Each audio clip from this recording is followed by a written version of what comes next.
बिस्मिल्लाहिर्रहमानिर्रहीम। अस्सलामुअलैकुम। इस कायनात में मौजूद आधे हुस्न के मालिक यूसुफ अलैहिस्सलाम की रूह कब और कैसे कब्ज़ की गई? यूसुफ अलैहिस्सलाम के बाद मिस्री और इसराइलियों के दरमियान किस बात पर इख्तलाफ हो गया? आप अलैहिस्सलाम की कब्र मुबारक दुनिया के सबसे बड़ी दरिया के नीचे क्यों दफन किया गया? और यहूदी आज उस ताबूत की खोज में क्यों लगे हुए हैं? अल्लाह ने हर नबी को खूबसूरत हुस्न और बेहतरीन आवाज़ वाला बनाकर माबूस फरमाया। हज़रत यूसुफ अलैहिस्सलाम को खूबसूरत हुस्न से नवाजा गया था, यानी हज़रत मोहम्मद मुस्तफ़ा सल्लल्लाहु अलैहि वसल्लम के हुस्न का आधा हुस्न अल्लाह ने हज़रत यूसुफ अलैहिस्सलाम को अता फरमाया था।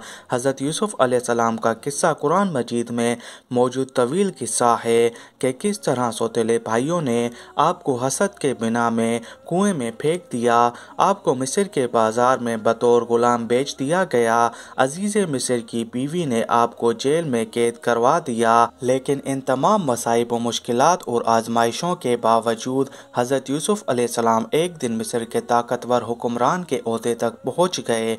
जब हज़रत यूसुफ अलैहिस्सलाम अजीज़ मिस्र के ओहदे पर फाइज हुए तो एक लंबे मुद्दत के बाद अल्लाह ने हज़रत यूसुफ अलैहिस्सलाम को अपने वालिद और ख़ानदान से मिलवाने का फैसला किया। लिहाजा हज़रत याकूब अलैहिस्सलाम अपने अहले खाना के साथ मिस्र आए और 40 सालों के बाद बाप बेटा आमने सामने हुए। दोनों के दिल तड़प उठे और दोनों एक दूसरे से गले लगकर खूब रोते रहे। रिवायतों के मुताबिक हज़रत यूसुफ अलैहिस्सलाम के पूरे ख़ानदान यानी बनी इसराइल, आपके 11 भाई, उनकी अहलिया, बच्चे और हज़रत याकूब के पोता पोतियाँ सब ने मिस्र में आकर सकूनियत इख्तियार कर ली और मिस्र के बादशाह ने बनी इसराइल को ज़मीन का एक टुकड़ा अता किया जहाँ उन्हें आबाद होने की इजाज़त मिली। आहिस्ता आहिस्ता मिस्र में बनी इसराइल बहुत ताकतवर हो गए। हुकूमती ओहदों से लेकर तिजारत और सियासत में भी इसराइलियों ने हिस्सा लेना शुरू कर दिया। जब हज़रत यूसुफ अलैहिस्सलाम की उम्र 100 बरस हुई और हज़रत याकूब अलैहिस्सलाम 147 बरस के हुए तो अल्लाह के हुक्म हुआ कि हज़रत याकूब की रूह को कब्ज़ कर लिया जाए। लिहाजा मलकुल मौत ने हज़रत याकूब की रूह को कब्ज़ कर लिया। जब अपने वालिद की वफ़ात की खबर हज़रत यूसुफ को मिली तो आपने सर से ताज उतार कर फेंक दिया और उनके बदन पर जो रेशमी लिबास था उसे पारा पारा कर दिया और बेचैनी के आलम में दौड़ते हुए अपने वालिद के जनाजे पर पहुँचे। यूसुफ अलैहिस्सलाम बाप के जनाजे को देखकर बेइंतहा रोने लगे और रोते हुए आसमान की तरफ देखा। यकायक आसमान के दरवाजे खुल गए और अंबिया की रूहें और फरिश्ते हज़रत याकूब के जनाजे की तरफ आए। उन्होंने हज़रत याकूब के जनाजे को नूर से गुस्ल दिया और उन्हें बैतुल मुक़द्दस में दफन किया। यूसुफ अलैहिस्सलाम इस रूहानी नज़ारे को देख रहे थे। जनाजे की नमाज अदा करने के बाद आप अलैहिस्सलाम अपने दरबार में वापस आए। आप गमों से चूर थे। बाप की जुदाई अब आपके बर्दाश्त से बाहर थी। रात हुई तो दरियाए नील के किनारे गए, मुसल्ला बिछाया और रोते हुए पूरी रात नमाज अदा की, यहाँ तक कि सुबह हो गई। उस वक्त जिब्राइल अलैहिस्सलाम नाजिल हुए और हज़रत यूसुफ से फरमाया, ए यूसुफ, आपके वालिद की उम्र तमाम हो चुकी थी, इसलिए खुदावंद ने उन्हें अपनी तरफ बुला लिया, लेकिन अभी आपका वक्त नहीं आया। लिहाजा अपने रब की इबादत कीजिए और इस ज़िंदगी को आखिरत के लिए मुज़य्यन कर लीजिए, क्योंकि मौत का वक्त आ गया तो मोहलत ना दी जाएगी। यूसुफ अलैहिस्सलाम ने वालिद की वफ़ात के बाद फिर सर पर कभी ताज नहीं रखा, ना कभी मुस्कुराए और हर रात दरियाए नील के किनारे जाकर खुदा से मनजात करते। इस तरह 20 साल गुजर गए, यहाँ तक कि एक रात हज़रत यूसुफ ने ख्वाब देखा कि उनके वालिद याकूब और दादा इसहाक उनसे कह रहे हैं कि ए यूसुफ, अब हमारे मिलने का वक्त करीब आ चुका है, 3 दिनों के अंदर हमारी मुलाकात होगी। रिवायत है कि यूसुफ अलैहिस्सलाम ने उन 3 दिनों में बाप को देखने की ख्वाहिश में इतनी गिरियाजारी की कि उनके वालिद हज़रत याकूब ने भी उन 40 सालों में इतनी गिरियाजारी नहीं की होगी।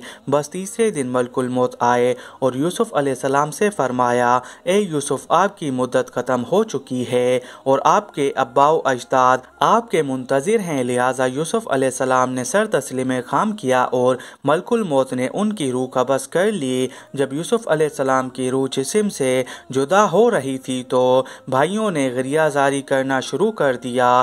بنی اسرائیل میں واویلا مچ گیا۔ یوسف علیہ السلام کی وفات کے بعد آپ کے جنازے کو اٹھایا گیا۔ مصریوں نے جنازے کو دیکھا تو شور مچ گیا، ہر جانب سے آہو فغاں کی آوازیں بلند ہونے لگی۔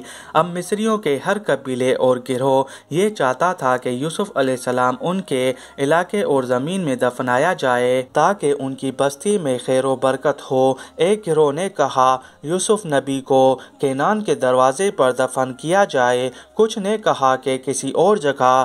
بس اللہ نے اس وقت دریائے نیل کے پانی کو بند کر دیا اور اچانک نیل سوکھ گیا، اور اللہ کی اس قدرت سے اہل مصر سمجھ گئے کہ یوسف علیہ السلام کے جسم مبارک کو نیل میں دفن کرنا چاہیے تاکہ دریا کا پانی آپ کی قبر مبارک کو چھو کر گزرے اور تمام مصر والے اس پانی سے برکت حاصل کر سکے۔ چنانچہ یوسف علیہ السلام کے جسم مبارک کو سنگ مرمر کے تابوت میں بند کر دریائے نیل میں دفن کر دیا گیا۔ روایتوں کے مطابق جب ایک عرصے بعد بنی اسرائیل فرعون مصر کے غلام بن گئے تو موسیٰ علیہ السلام کی رہنمائی میں انہیں مصر سے ہجرت کیا، لیکن ہجرت کے دوران موسیٰ علیہ السلام رستہ بھول گئے اور بنی اسرائیل نیل کے قریب بھٹکنے لگے۔ بنی اسرائیل نے بہت کوششیں کی لیکن انہیں صحیح رستہ نہ مل سکا۔ اس پر بنی اسرائیل کے بزرگوں نے کہا یوسف علیہ السلام نے اپنی وفات سے پہلے یہ وصیت کی تھی کہ تم لوگ کبھی مصر سے نکلو تو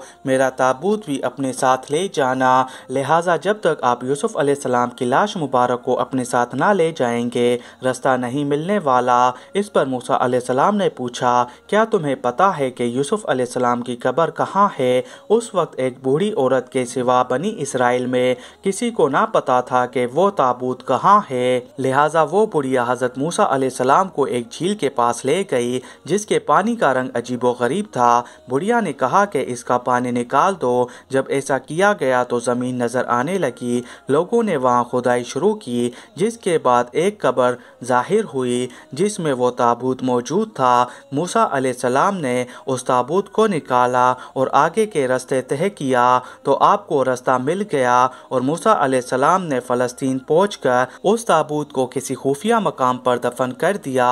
اس واقعے کا ذکر عہد نامہ قدیم میں کتاب یسوع میں موجود ہے۔ اسی طرح یہودیوں کی ایک مقدس کتاب جینیسس رپا میں بھی اس قصے کا ذکر آیا ہے۔ موسیٰ علیہ السلام نے اس تابوت کو لوگوں سے چھپا کر کسی نامعلوم جگہ پر کیوں دفن کیا، اس کا علم صرف اللہ کو ہی ہے اور اس کے پیچھے کیا حکمت پوشیدہ ہے اسے کوئی نہیں جانتا۔ فلسطین کے مغربی کنارے پر ایک شہر آباد ہے جس کا نام نیبلس ہے۔ نیبلس میں واقع ایبل پہاڑی کے قریب ایک مقام ایسا ہے جس پر 50 سالوں سے اسرائیلی یہودیوں اور فلسطینی مسلمانوں کے درمیان ایک جنگ چھڑی ہے۔ یہودیوں کے مطابق نیبلس کے اس مقام کو جسے وہ مقام یوسف کہتے ہیں ایک مقدس جگہ ہے جہاں یوسف علیہ السلام کا مزار ہے۔ دوسری طرف علی حیرت اور ابن بطوطہ جیسے مسلمان محققین نے بھی حبرون اور نیبلس کو وہ مقام دیا ہے جہاں یوسف علیہ السلام کا مزار موجود ہے۔ 1966 کی عرب اسرائیل جنگ کے بعد یہودیوں نے اس جگہ قبضہ کر لیا تھا جس کے بعد یہ مقام اسرائیل کے قبضے میں چلا گیا۔ سال 1990 میں اس مقام کو یہودیوں نے ایک آرمی بیس میں تبدیل کر دیا اور اسے یہودی ربیوں کی نگرانی میں چھوڑ دیا گیا۔ یہودیوں کے لیے یہ مقام اتنا اہم اور مقدس کیوں ہے؟ نیز یوسف علیہ السلام کے اس تابوت میں ایسی کون سی پر اسراریت موجود ہے؟ یہ آج بھی ایک راز ہے۔